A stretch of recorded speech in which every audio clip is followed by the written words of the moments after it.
বেতন ও নতুন মজুরি বাস্তবায়নের দাবিতে রাজধানীর মিরপুর সড়ক অবরোধ করে বিক্ষোভ করেছেন গার্মেন্টস শ্রমিকরা। আজ বুধবার সকাল 10:30টায় মিরপুর 10 নম্বর গোলচত্বর সড়কে অবরোধ করে বিক্ষোভ করেন তারা। এতে মিরপুর 10, 13, 14 নম্বরের দুপাশের সড়কে তীব্র যানজটের সৃষ্টি হয় এবং মিরপুর 10 নম্বরগামী যান চলাচল বন্ধ হয়ে যায়।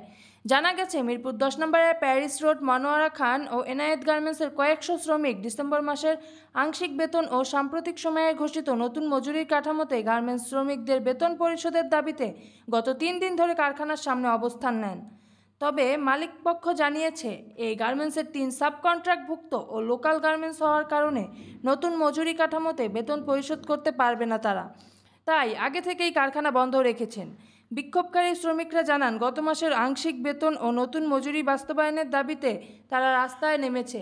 মালিকপক্ষ তাদের দাবি না মেনে উল্টো কারখানা বন্ধ রেখেছে। ডিএমপির পল্লবী জোনের এসি শহীদ বলেন, বেলা 11:30টার দিকে শ্রমিকদের রাস্তা থেকে সরিয়ে দেওয়া হয়েছে। তাদের বেতনের ব্যাপারে আজ বিকালে মালিক শ্রমিক পক্ষের কারখানা পরিদর্শন অধিদপ্তরে আলোচনায় বসবে।